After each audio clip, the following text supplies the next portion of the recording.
Hello everyone, कहानी वाली दीदी में आपका बहुत बहुत स्वागत है। आज से हम श्रीमद् भगवत गीता जी को चैप्टर वाइज अध्ययन करने वाले हैं। आज हम अध्ययन करने वाले हैं चैप्टर 1 का। तो फिर बिना देरी के शुरू करते हैं आज का ये अध्याय।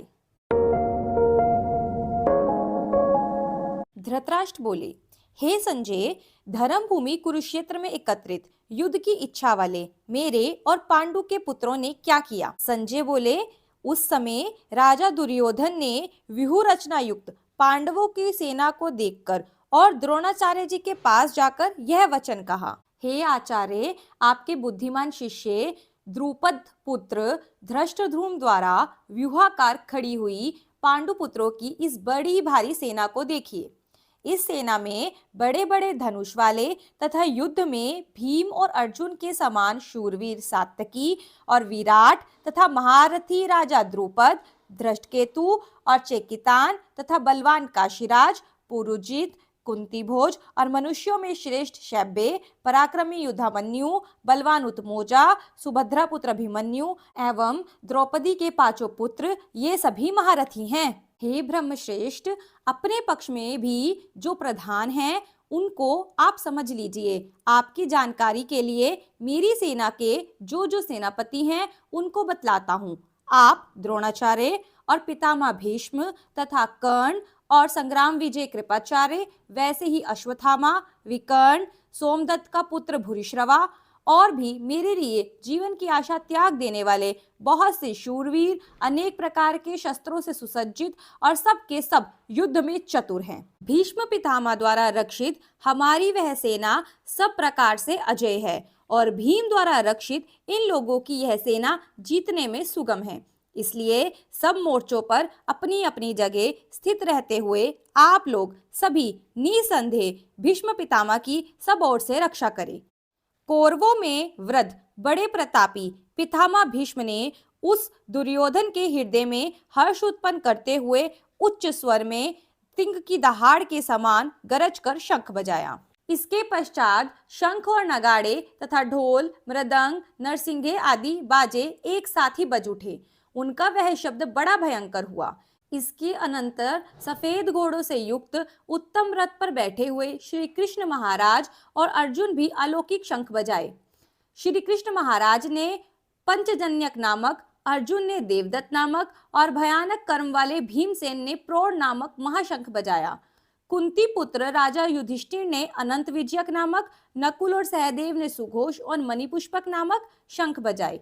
श्रेष्ठ धनुष वाले काशीराज और महारथी शिखंडी एवं धृष्टद्युम्न तथा राजा विराट और अजय सात्यकी, राजा द्रुपद तथा द्रौपदी के पांचों पुत्र, बड़ी भुजा वाले सुभद्रा पुत्र अभिमन्यु, इन सभी ने हे राजन सब ओर से अलग अलग शंख बजाए और इस भयानक शब्द ने आकाश और पृथ्वी को भी गुंजाते हुए धृतराष्ट्र के अर्थात आपके पक्ष वालों के हृदय विदीर्ण कर दिए। हे राजन, इसके बाद कपिध्वज अर्जुन ने मोर्चा बांधकर डटे हुए धृतराष्ट्र संबंधियों को देखकर उस शस्त्र चलाने की तैयारी के समय धनुष उठाकर हर्षिकेश श्री कृष्ण महाराज से यह वचन कहा, हे अच्युत, मेरे रथ को दोनों सेनाओं के बीच में खड़ा कीजिए और जब तक कि मैं युद्ध क्षेत्र में डटे हुए युद्ध के अभिलाषी इन विपक्षी योद्धाओं को भली प्रकार से ना देख लूं कि इस युद्ध रूप व्यापार में मुझे किन किन के साथ युद्ध करना योग्य है, तब तक उसे खड़ा रखिए। दुर्बुद्धि दुर्योधन का युद्ध में हित चाहने वाले जो ये राजा लोग इस सेना में आए हैं, मैं इन युद्ध करने वालों को देखूंगा।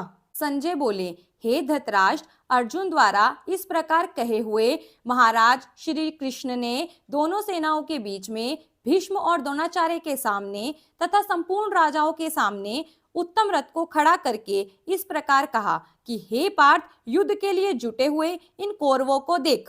इसके बाद प्रथापुत्र अर्जुन ने उन दोनों ही सेनाओं में स्थित ताऊ चाचों को, दादा परदादाओं को, गुरुओं को, मामाओं को, भाइयों को, पुत्रों को, पौत्रों को, मित्रों को, ससुर को, सौहार्दों को देखा। उन उपस्थित संपूर्ण बंधुओं को देखकर वे कुंती पुत्र अर्जुन अत्यंत करुणा से युक्त होकर शोक करते हुए बोले, हे कृष्ण, युद्ध क्षेत्र में डटे हुए युद्ध के अभिलाषी इन स्वजन समुदाय को देखकर मेरे अंग शिथिल हुए जा रहे हैं।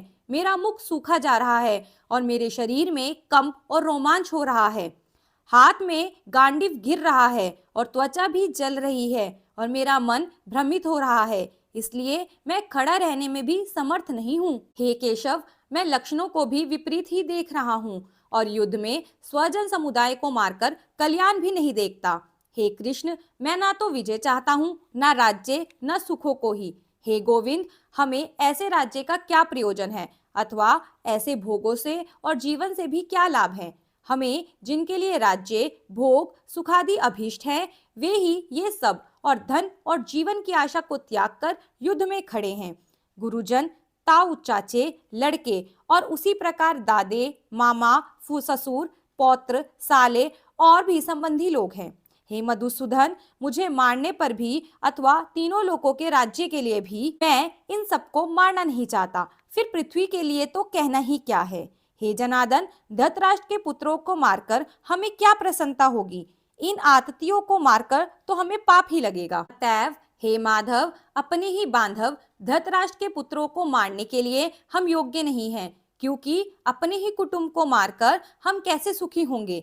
यद्यपि लोभ से भ्रष्टचित हुए ये लोग कुल के नाश से उत्पन्न दोष को और मित्रों के विरोध करने में पाप को नहीं देखते, तो भी हे जनार्दन, कुल के नाश से उत्पन्न दोष को जानने वाले हम लोगों को इस पाप से हटने के लिए क्यों नहीं विचार करना चाहिए। कुल के नाश से सनातन कुल धर्म नष्ट हो जाते हैं। धर्म के नाश हो जाने पर संपूर्ण कुल में पाप भी बहुत फैल जाता है। हे कृष्ण, पाप के अधिक बढ़ जाने पर कुल की स्त्रियां अत्यंत दूषित हो जाती हैं और हे वाष्णेय, स्त्रियों के दूषित हो जाने पर वर्ण संकर उत्पन्न होता है। वर्ण संकर कुल घातियों को तथा कुल को नरक में ले जाने के लिए ही होता है। लुप्त हुए पिंड और जल की क्रिया वाले अर्थात श्राद्ध और तर्पण से वंचित इनके पितरलोक भी अधोगति को प्राप्त होते हैं। इन वर्ण संकर कारक दोषों से कुल घातियों के सनातन कुल धर्म और जाति धर्म नष्ट हो जाते हैं। हे जनार्दन, जिनका कुल धर्म नष्ट हो गया है, ऐसे मनुष्यों का अनिश्चित काल तक नरक में वास होता है, ऐसा हम सुनते आए हैं। हम लोग बुद्धिमान होकर भी महान पाप करने को तैयार हो गए हैं, जो राज्य और सुख के लोभ से स्वजनों को मारने के लिए उद्यत हो गए हैं। यदि मुझ शस्त्र रहित एवं सामना ना करने वाले शस्त्र हाथ में लिए हुए धृतराष्ट्र के पुत्र रण में मार भी डाले तो वह मरना भी मेरे लिए अधिक कल्याणकारक होगा। संजय बोले, रणभूमि में शोक से उद्विग्न मन वाले अर्जुन इस प्रकार कहकर बाण सहित धनुष को त्याग कर रथ के पिछले हिस्से में जाकर बैठ गए। आई होप ये वीडियो आपको अच्छा लगा हो। अगर अच्छा लगा है तो इसे लाइक कर देना, चैनल पर पहली बार आए हो तो सब्सक्राइब करके जाना, ताकि आपको आने वाले अध्यायों की वीडियो सबसे पहले मिल सके। मिलते हैं नेक्स्ट वीडियो में अध्याय 2 के साथ। तब तक के लिए राधे राधे।